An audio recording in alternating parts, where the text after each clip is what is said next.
Hello everyone, welcome back to my channel. Today I am back at Tsaritsino Park.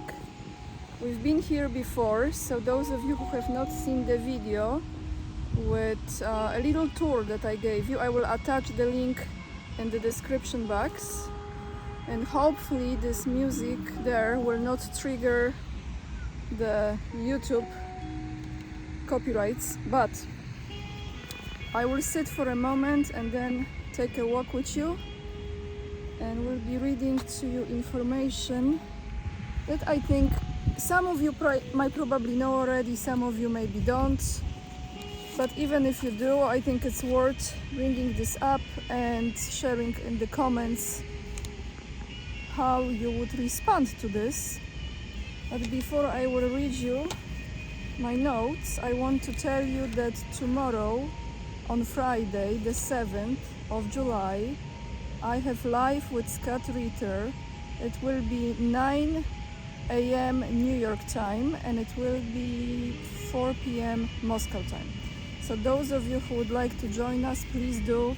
You find the link already in the community page, and the live is already set up as far as on my main page of the YouTube channel. So what's going on, everyone?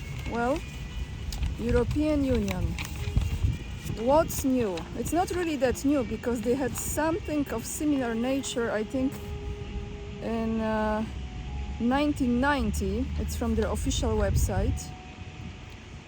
But what's coming from January 1st, it will start to be working, and full steam ahead it will be by 2026. So as the new year will start, 2024, we will have this new experience going on, which is called Anti-Money Laundering Authority, in short AMLA.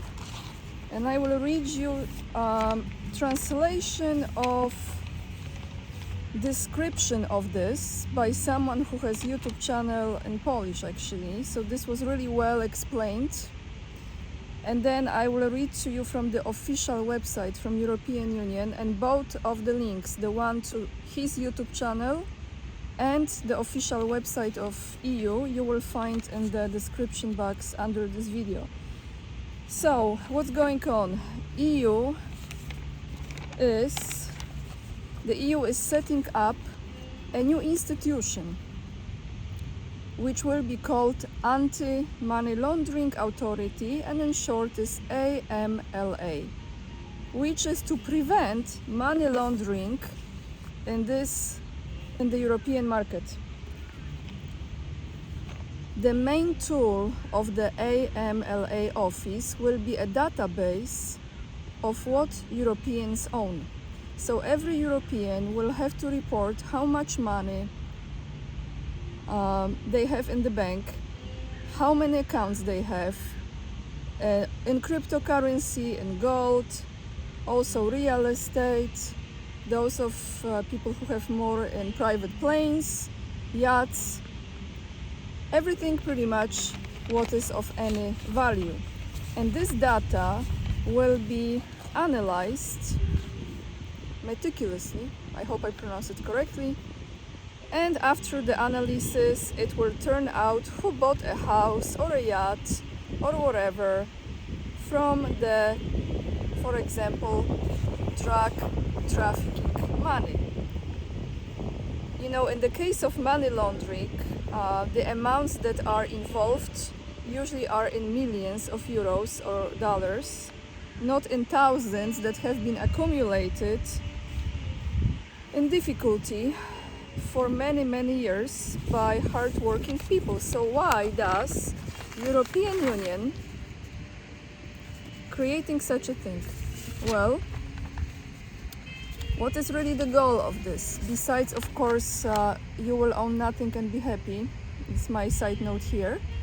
But it's very political move, because when they will have this full access and full control, they can decide who remains in power, who doesn't, how they get rid of all the financial belongings of the person, etc.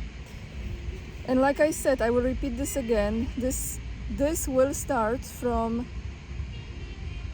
1st of January next year, and as they already announced, this institution will be in full run, full steam ahead by 2026. Here I found actually information from their official website, so maybe I will read this to you.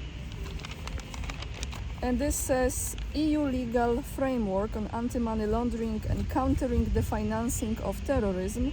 It is essential that gate open banks and oblige identities apply measures to prevent money laundering and terrorist financing. Okay, let's see here. Traceability of financial information has an important deterrent effect.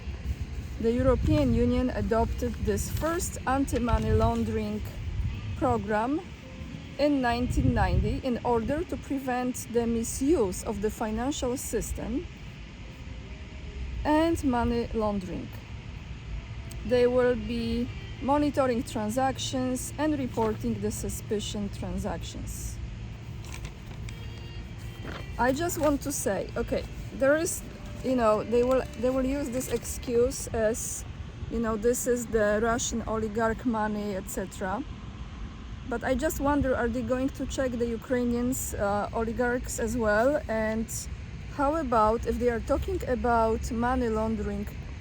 Is anyone looking into the human trafficking? How much money went there? Who will be excluded from this, right? So who decides? Who controls? How you can say, okay, everyone has to be checked, which of course won't be the case. But then I have this question, like sponsoring terrorism. So sponsoring the war, like for example the one that's going on, you know where, in the far land of Ukraine, isn't it sponsoring a terrorism? Just saying. I probably used the wrong words for YouTube today, so if I'm not monetized for this video, then it is what it is. But that's actually my question, what is terrorism?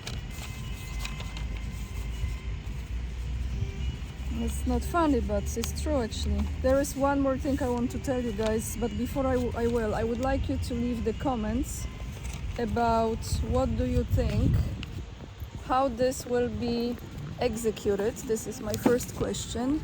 And what is your advice, your personal take on how would you approach this, as far as how can you protect yourself or prevent your hard work that was accumulated for many years to be taken away from you?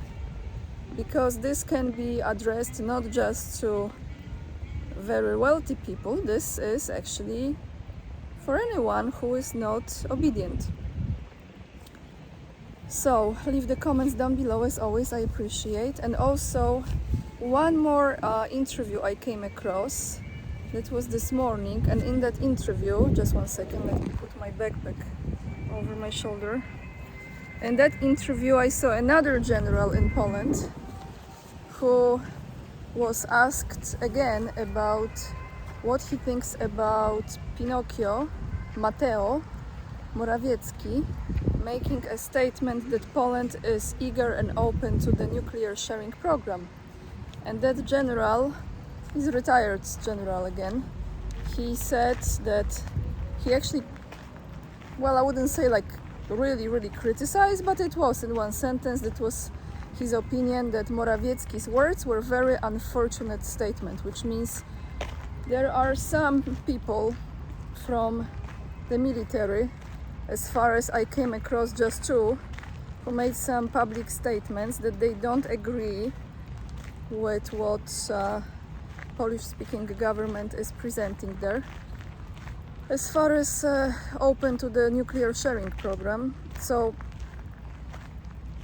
it's getting more and more intense, I have to say, and I am fully aware of this. I don't believe we will go nuclear, but you know, I think they are going to create something, and this might be after the summit or during the summit or something around this time that will trigger. And I feel like there will be some damage. I don't think it will be nuclear, but some form of damage for sure. Something is coming. Tomorrow when I will be talking to Scott Ritter, I hope I can prepare some really good questions, and we will go into this topic, especially for the next few months. So that's all I have for you. This is just one topic today, actually two, but one about the money. It's coming, guys. It's coming, and it's right around the corner. Well, we're gonna get through this. It's just will be completely different reality.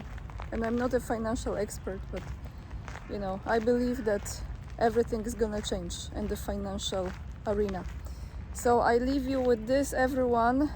Today is a little break for me. I wanted some peace, quiet, some nature, even though I'm still in Moscow. It is so beautiful here. If you want to see more of this place, again, check out the video I already have recorded here. And I will see you tomorrow during Live with Scott Ritter. Please join my locals community, because the content that I provide sometimes can be quite sensitive, as you know. So you have the link down below the video. Also follow me on Instagram, AniaK_44, and join my mailing list. You also can find me on Rumble as well. And yes, I still use PayPal, although I will stop using it this month probably. So there are other forms. If you want to support my work, probably the best way is via locals, or just if you choose through my videos under YouTube videos. Lots of love, have a wonderful day, and I will see you tomorrow during my Live with Scott. Bye everyone.